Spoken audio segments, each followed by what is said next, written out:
Excellent. Okay. So, good afternoon, morning, evening, midnight, to whomever you are and wherever you are and whenever you are. This is Maddy Robinson interviewing Marie-Ève for Light Readings, the Spiritual Writer Interview Series. Thank you for doing an interview with me, Marie-Ève. Thank you Um, for having how are me. you doing? Yeah, thank you so much. How are you doing today? Would you like to tell the listeners a little bit about yourself? Sure, I'm doing really well today. I've been working on creative projects behind the scenes and I'm feeling inspired and on purpose. A little bit about me, I am a soul-centered psychotherapist, a transformational guide, and educator. I'm also an author, and I am so passionate about helping sensitives and intuitives and mystics and awakening humans to heal and transform and actualize. And I feel so deeply honored by the work I do and the way that I get to connect with people and help them blossom. Yeah, I think I'll leave it at that. That seems like enough to start. That's a lovely introduction, so thank you so much. I like it. It was very purpose forward rather than past forward because a lot of people talk about what they have done, but you're talking about what inspires you, so that's lovely. So I invited you to this interview today because I wanted to talk about your book, Resting in Presence. But before we get to the book, I thought I'd ask you a little bit more about your personal business. Would you like to briefly talk about what you offer to your clients? Oh, sure. Thank you for that question. So, as I said, I'm a soul-centered psychotherapist. So, I do offer one-on-one sessions and one-on-one psycho-spiritual development. And I do that both in person in Calgary and then with an international client base on Zoom. And then I also have group programs, which I do in person. And I'm also in the process of creating and about to launch an online educational institute to bring this work to the global community. And my work is really about healing and transformation and actualization from the inside out. And it's presence based and embodied. And I tend to work with people who are on a spiritual path or a path of awakening. And I also love to work with people in transforming trauma or healing from chronic conditions. So I really feel blessed because I get to do love for a living, and it's a real gift. Thank you for that. And I will say to any listeners, I actually took a class. It was like a group class with Marie-Ève a few years ago, and it actually kind of inspired me to do this series partially. I was in a bit of a rut actually, and I was really struggling. And after your class, I found that things started moving again for me, which was really exciting. One of the activities that we actually did was a collage activity. I don't know if you remember that.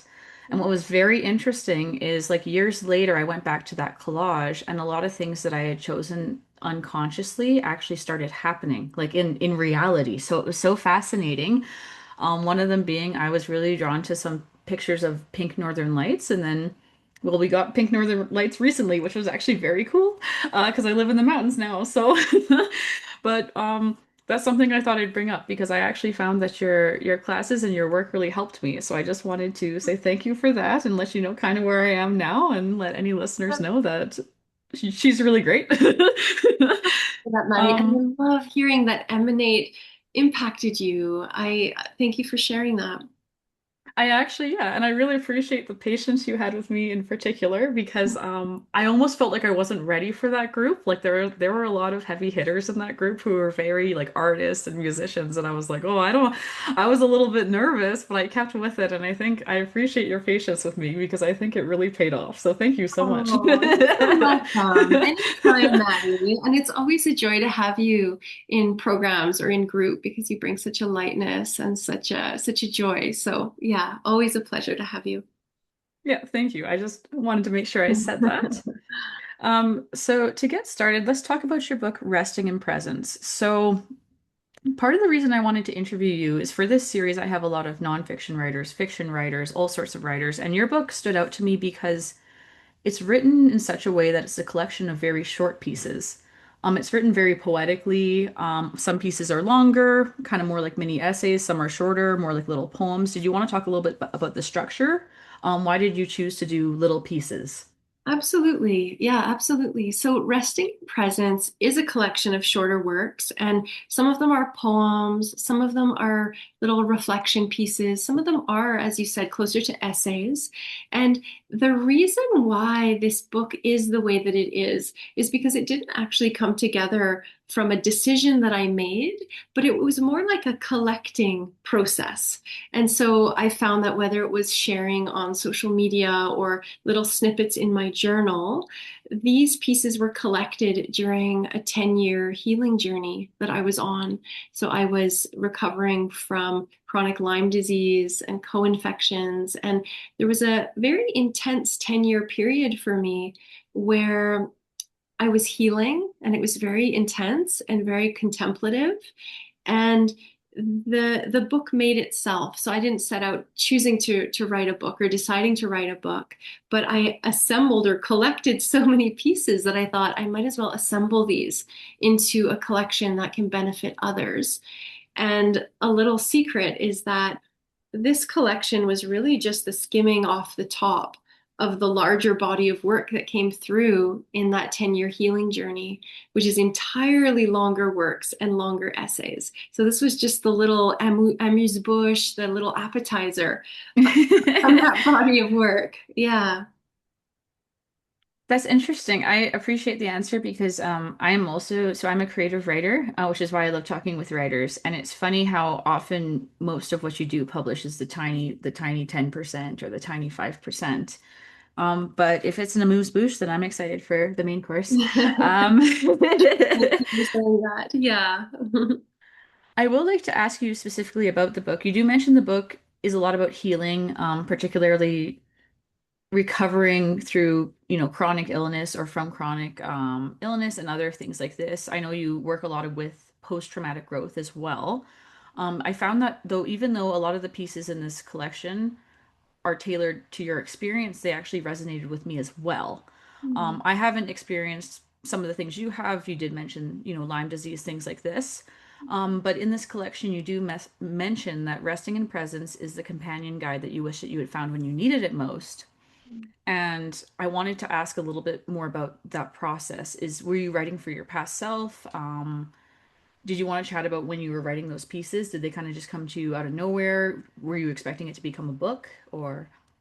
Yeah, I would love to speak to that. So I I really wrote from the process. Yeah. So I was sort of like in the heart of the storm or in the eye of the storm, writing from there and really not writing from a place of knowing or having answers or wanting to help others, but really writing as part of my intimate process, not knowing at the time that those pieces were going to be shared and not knowing at the time that those pieces were going to help others. That's really just the cherry on top. So I wrote as part of my own healing, as part of my own exploration, as part of my own reflections.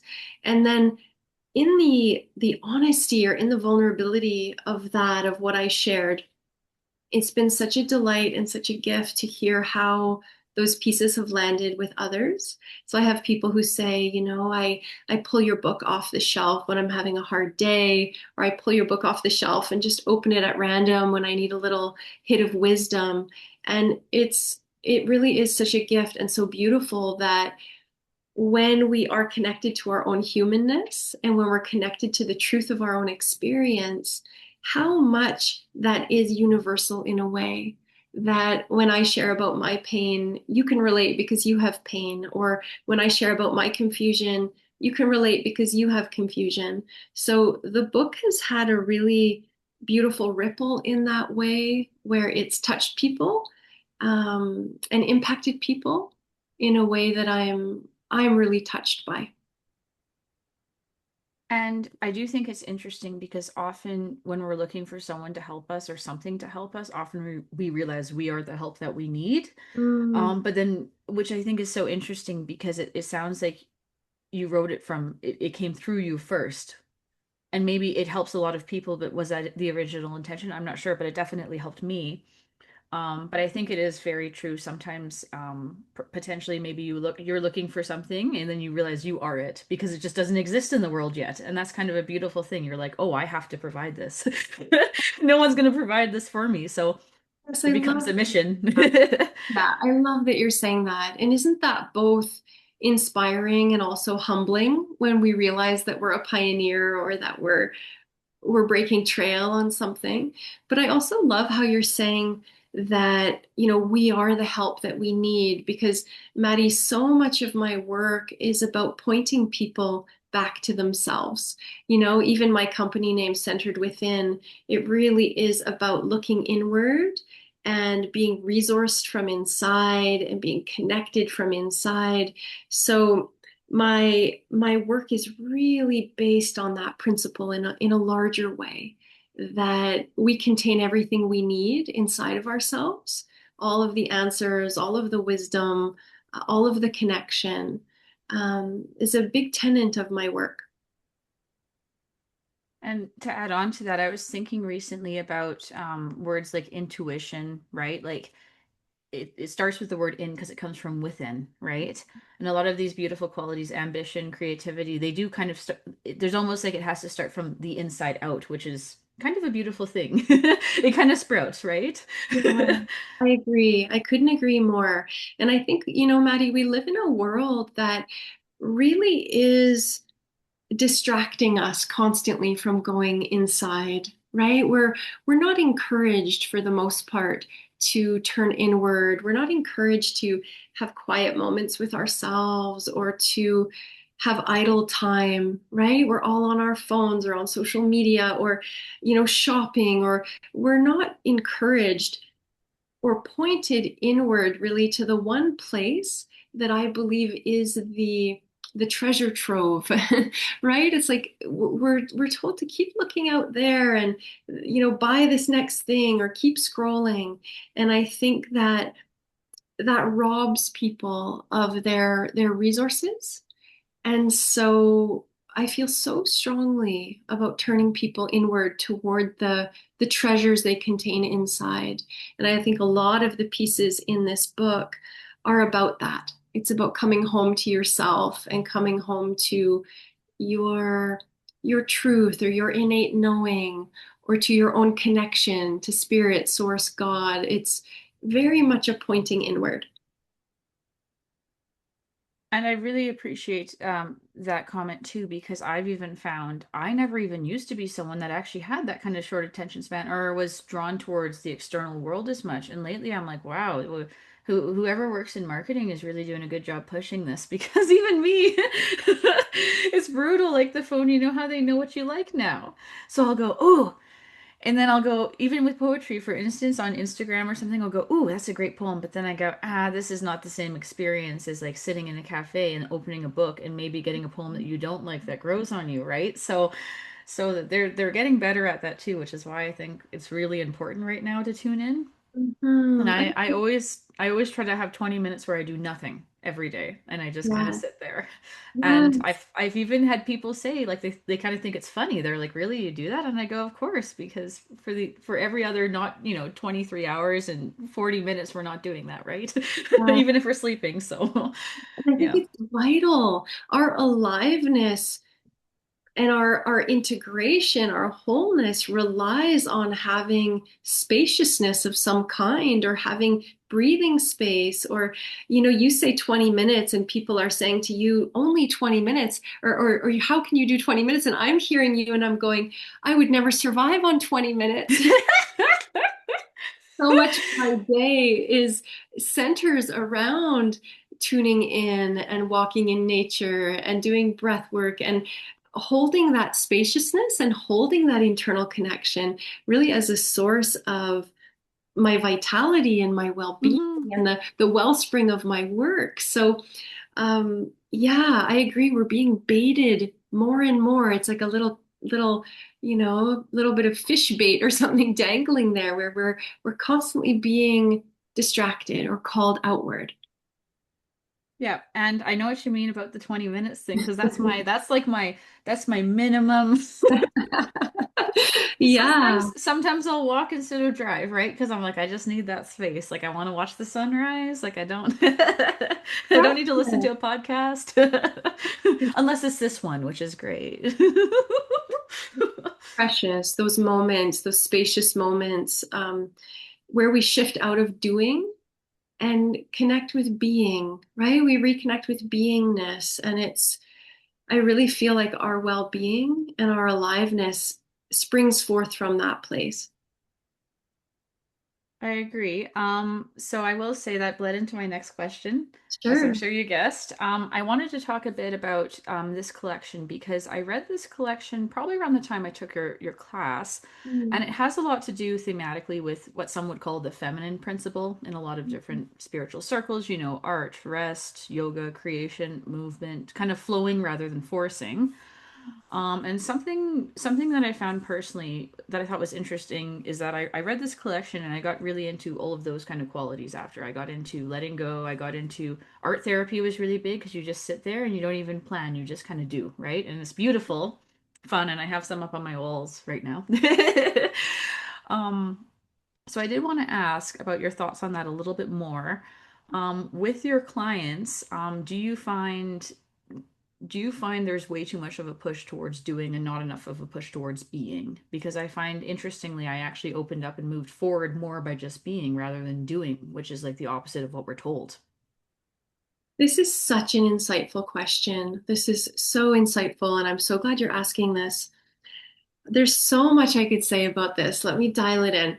So, yes, I agree that in a culture that really emphasizes and prizes doing and performance and production, I do think that the what you're calling the feminine realm, so the realm of beingness and allowing and letting go and trusting, I do think that that realm, which we could think of as the yin realm, tends to be very underserved. And I love that you caught that in the book because for me as a human being, the feminine way is my native way, is my natural way. And so I weave that into my work a lot, both because it's necessary and because it's who I am as a being. However, having said that, my approach to being human, or my approach to psychospiritual development or doing the work or healing, transformation, whatever we want to call it, is really about holding both. It's about there are times to float where, yes, we need to let go. We need to breathe deep. We need to be in the unknown. We need to trust. We need to rest. These qualities serve us really well. But it can't be just that, right? There's times or phases where that is essential and where that is needed.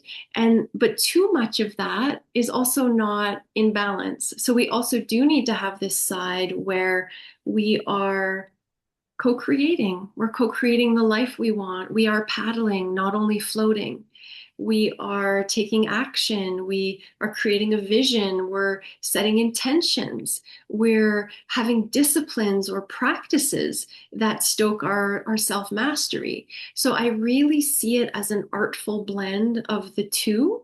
And I think that in a culture that overemphasizes the doing, yes, an emphasis on the being for most people can be deeply medicinal because they are doing way too much paddling and not nearly enough floating. And you bring those people out of the doing and back to the being, and they weep. They weep because it's such a necessary homecoming, and they are so quenched by just slowing down and that kind of homecoming back to themselves, that the power in that medicine can't be underestimated. Yeah, I think that answers it. I could keep going, but I'll hand it back to you. I appreciate that answer. And I think too, it's almost, you mentioned the paddling, and I think sometimes people paddle a lot, but they don't paddle very strongly or with a lot of depth maybe. And maybe the being can kind of give them the rest to do that, right? Sometimes it's people just kind of, you're just kind of going on a treadmill, I think sometimes, yeah. You're like doggy paddling. I Yes. love that you're saying this because I think that what that brings up for me is this idea that the being ideally informs the doing. And I think that when you come back to beingness or you come back to center, you come back to reflection, contemplation, connection, and then you move into the doing, you're actually moving from alignment, you're moving from attunement. And then it's no longer this doggy paddle that you just did, but it's a very conscious or conscientious movement. And I couldn't agree more that if we come into a more conscientious way of doing, it changes everything. But what we see is a lot of busyness, a lot of frenzy, a lot of doingness that isn't informed by being. And that becomes much less fruitful and much less sustainable. Yeah, this is where we start to get burnout and the body needs to start shouting at us with illnesses because we're not listening. We're too busy in the busyness. I think I appreciate you saying that because I think there's also an external pressure for people to be busy. And it doesn't mean that you're being productive, even if it looks like you are. Yes. Um, I Yes. I will mention, so I know in my notes I wrote that around this point with the questions, I was going to check for time. We still got about 15 minutes. Yeah, I'm happy to So, keep going. sure, me too. So I did want to ask, were there a couple pieces that you'd like to read from your collection? Sure, absolutely. And before I do that, because you're making such good points and asking such good questions, I want to say I couldn't agree more about the pressure to perform, to produce, to be on, to be busy. There is a tremendous amount of pressure. And I actually saw this or heard this a lot in my private practice this week, is that pressure becomes internalized. And we are then pressuring ourselves out of well-being, out of our rhythm, out of a flow that is good for us. So the pressure, I think, comes both from outside and from inside. Self-expectation. Big time. Do you mind if I throw you a curveball question? I Because love curveball questions. I love, okay, I love Yeah, and it. I've So got I the book. have, I'll read whenever we're ready, but go for it. okay, I'll ask you one curveball question because I love these. So, what I've noticed is a lot of these interviews kind of start to align around new moons or full moons, and it just sort of happens. And a lot of I do readings for people too, and this has started happening as well. And I find it very fascinating. It just sort of happens like this, like a wave, right? So I am in the hospitality industry. It's a very busy industry. Yeah. And we Mhm. have a joke about how full moons are always crazy, and you see this in a lot of industries. We just had a full moon in Leo that I thought was particularly crunchy. And I'm a Leo, of course. Uh, so I felt that one. But I wanted to ask, do you find in your practice you notice with full moons and astrological patterns, do you actually see that there's like particular tension or themes that come up with people? I guess that is a bit of a curveball, but I'm curious if you notice that an overarching theme, because I do with my work, but Yes, I love this question. And I was actually looking at the beautiful full moon out the window last night, and it was absolutely gorgeous.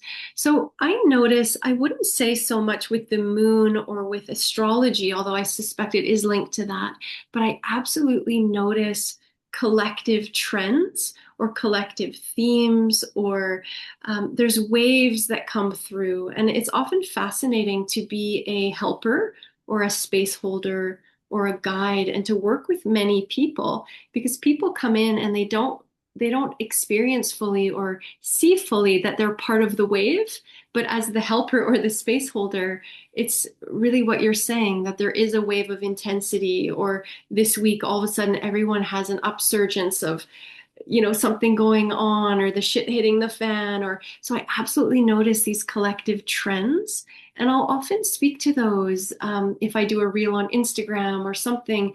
It's not coming from one unique session, but from the trend I'm noticing in the collective, in the community I'm serving. Interesting. Okay, so it's from the point of view of observer.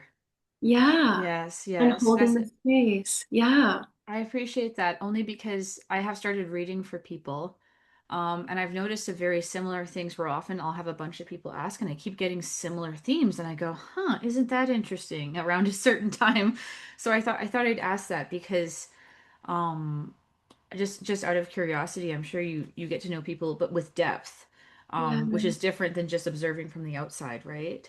What I think is beautiful about this too, Maddie, is we we tend to forget how connected we all are, and we tend to forget how interwoven we are with the web of life, or energetically, how we really are all connected. And I think this phenomenon of noticing these trends, to me, it speaks to that. It's this reminder that it's never really just the micro, it's also connected to the macro, or it's never just an isolated thing, a personal thing.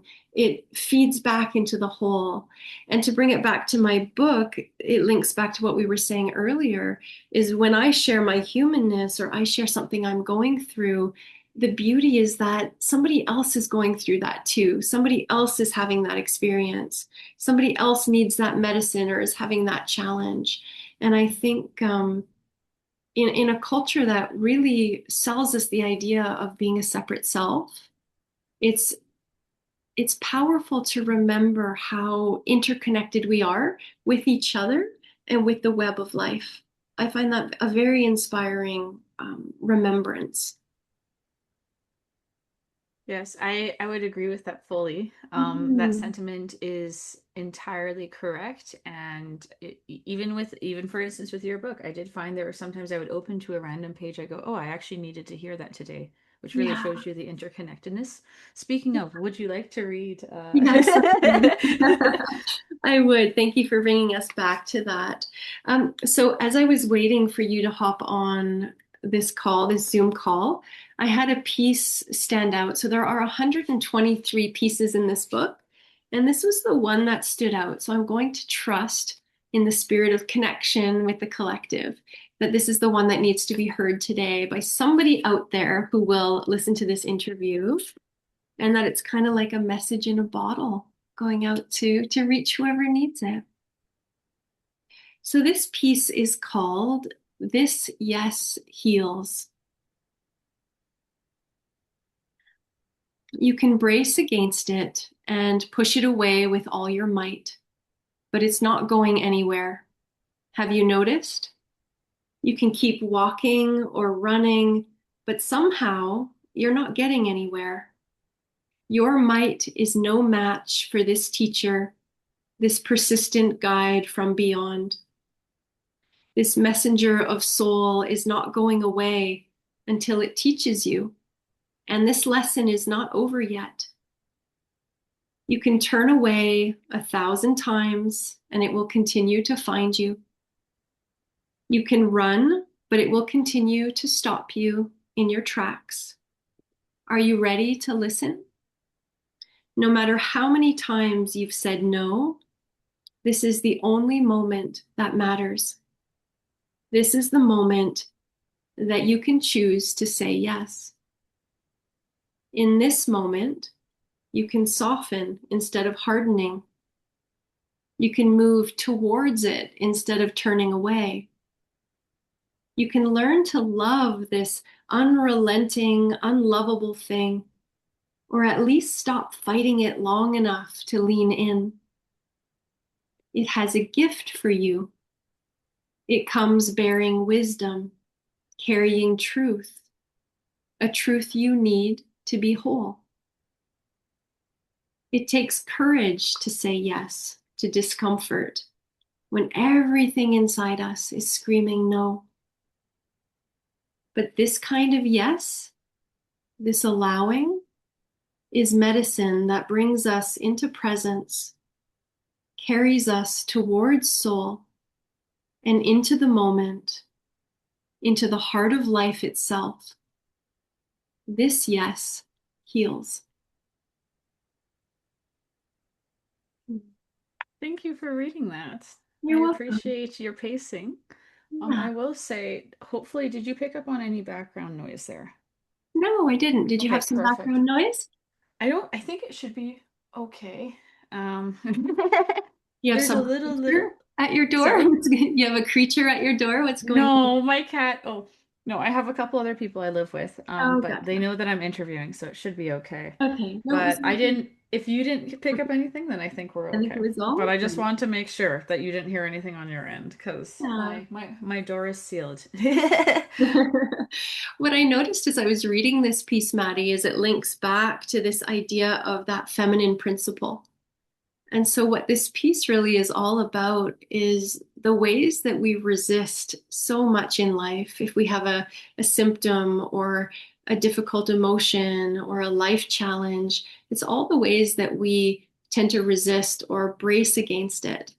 And what I learned in my healing journey is that it was through allowing and softening and being more open and more curious to my experience that I started to tap into my intuition, but also healing. That healing didn't come while I was bracing or overdoing for that matter. That healing started to come as I trusted more and let go more and opened more.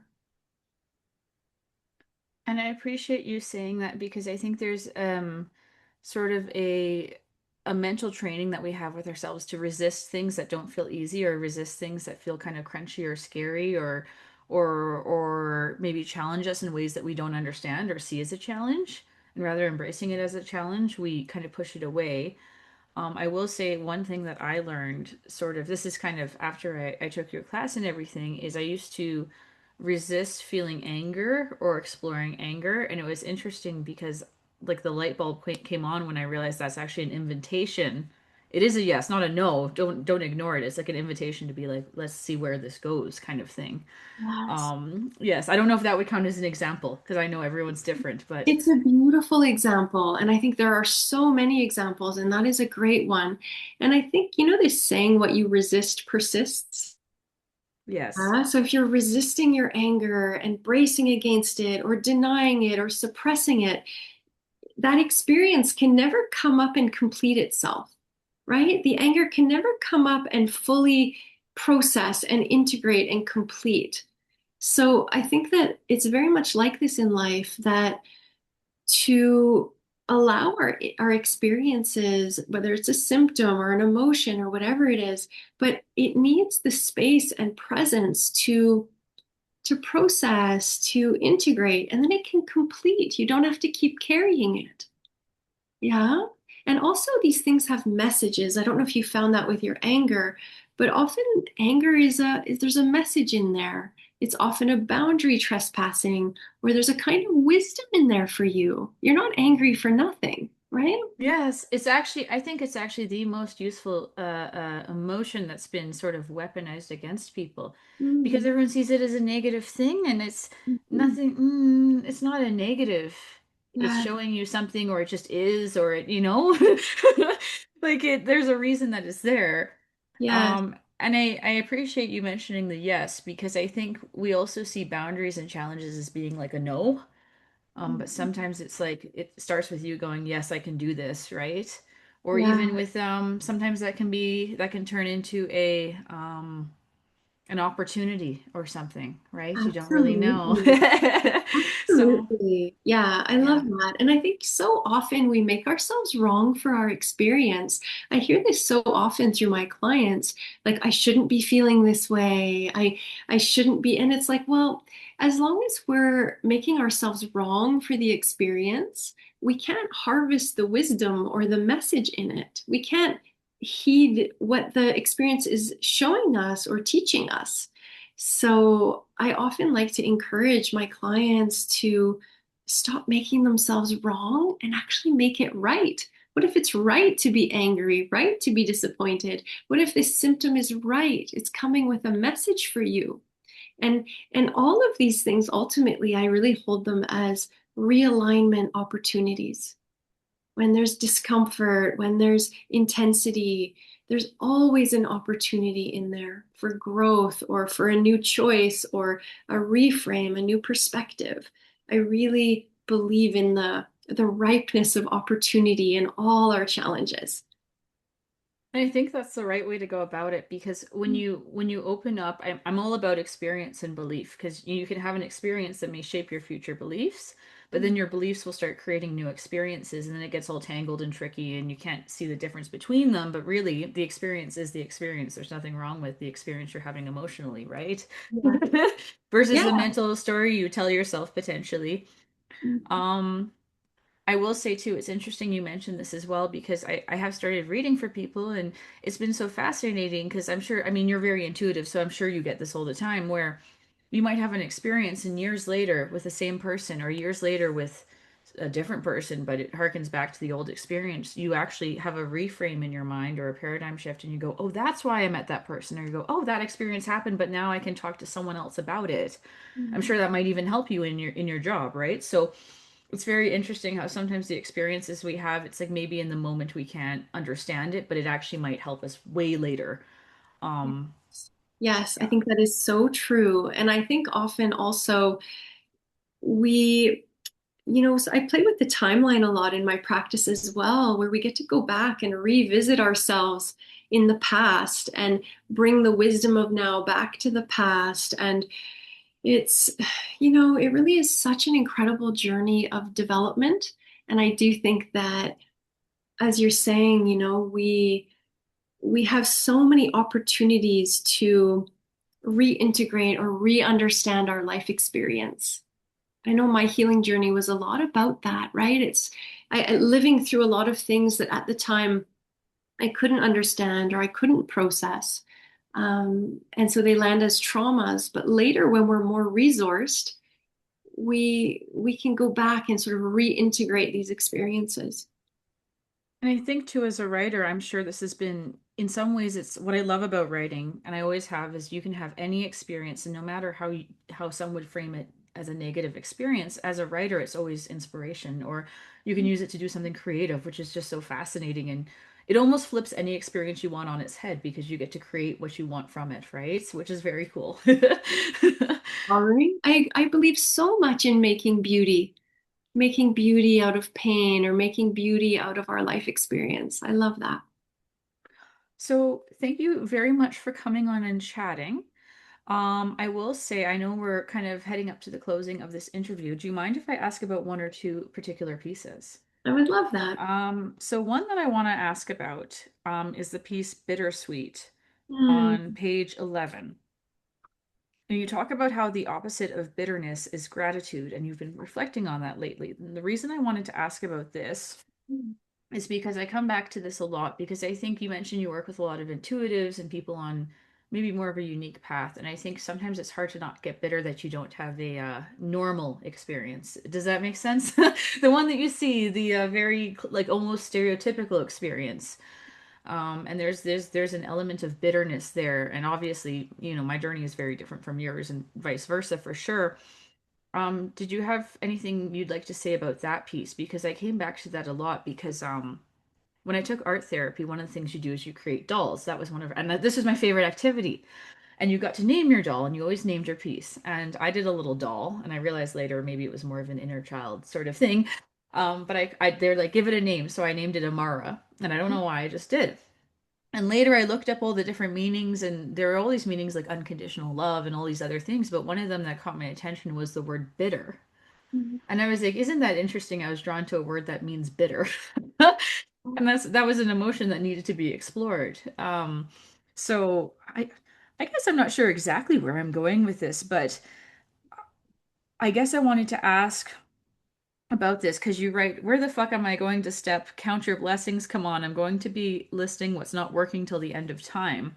And I kind of liked that because I think it's very easy for someone to give advice when they haven't been in that position.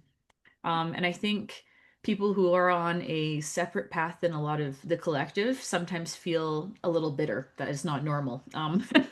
Did you want to yeah, speak about that a little bit? Because I found myself coming back to that a bit.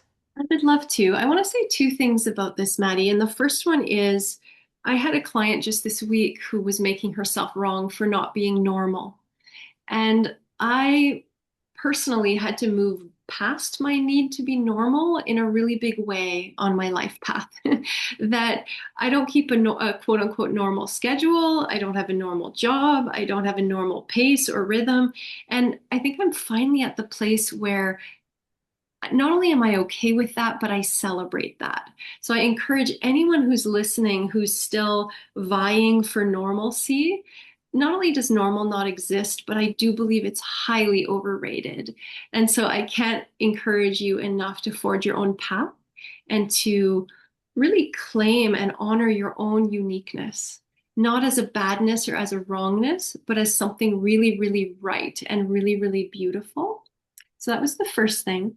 The second thing I'll say about this piece, Bittersweet, is this entire book is set up as a developmental journey. So it starts at the very beginning, and the piece you chose is out of the section called Resting in the Mess. And this was the phase of my healing journey where I was full of bitterness and anger and despair and fear and panic. My health was going down the tubes and I was freaking out. And I also felt like something was happening to me. And so the early book is really about the level of development where we feel like life is happening to us. It's kind of victim consciousness. It's like we're at the mercy of circumstance, we're at the mercy of what's happening. And so this piece is part of that, of feeling like, oh my God, life is happening to me and I'm powerless and I'm uncomfortable. And as the book progresses, the developmental journey or the journey of awakening also progresses. And so we get to the point where in the book where we come into more of a sense of life is happening by me. I have some agency or some power. And then as the book progresses, life is happening through me. This is a co-creation with spirit, source, God. And then life is happening as me. Unity consciousness. There's no difference between me and spirit, source, God. I am that. And so I think a lot of people, and I say this carefully and gently, but a lot of people get hung up in victim consciousness where they feel like life is happening to them and they're powerless and they're at the mercy of that. And I say this without judgment. We all spend time there. And it's a very painful place to live. But it is not the end of the journey. It is just the beginning. And for anyone who's living in victim consciousness, um, it is merely a starting point. And it's where we begin on the journey of healing and transformation. My mother got me a bracelet a long time ago that says create. And Mm, I love that bracelet and I wear it almost every day. As mm, a reminder, it turned into something different as I've worn it that, we do create our own reality. And I try to remember that. Um, and I mean, it is called bittersweet too, which is, beautiful because if it was too sweet, it wouldn't have that, depth, I suppose. But I will say it's interesting what you mentioned that first comment because actually, since we were talking about patterns, actually one of the themes of the Leo full moon that we have right now is embracing your weirdness as well. That's actually a theme. So if you're into astrology, so there you go. And I think I needed to hear that. I recently had a falling out with a guy and he's like, I gotta be honest, I just was thinking she's too weird for me. And I was like, yeah, I could tell you thought that. And I laughed. Love that, Maddie. Embrace the weird. I love it. I Embrace think the he was weird. secretly into it. He just couldn't admit it. But anyway, I was like, well, you're too white picket fence for me. I So it love your doesn't even matter. humor. Oh, that's adorable. Yeah. Um, but I do agree with the victim consciousness comment too, because it's very easy to even fall back into that. And I catch myself falling into that sometimes, and sometimes it's okay to be in there for a little while. Yeah, we all do. Um, We all do. It's not a linear journey, right? And I think when times get tough, it's easy or it's very possible to revert back to that victim consciousness. But it is, in alchemy, how they turn base metal into gold. When we're in victim consciousness, that's the base metal. And we need the base metal because then we can do our work, do our magic, do the transformation and turn it to gold. I see it as a place that is ripe with potential. and the potential is the fun part because then you get to choose. Choose, you got it. Yeah, you wanted to ask about another piece? Oh, I did. I don't know how much time. I was going to say we only have a few minutes left. I know you didn't want to go past 6, so If you want to do one last one, I'm here sure. for it, and then we'll have a wrap. Awesome. Oh, I appreciate that. Thank you so much. So the one that I also wanted to come back, I guess it's speaking of the journey, it's kind of near almost smack near the middle. It's called Meta, on page 71. And you talk about being kind to yourself and loving yourself and not beating yourself up too much. But the reason why I want to ask about this one is the spelling of this. I know this is maybe the literary nerd in me freaking out a bit. It's spelled Mett and A with a little symbol above the A.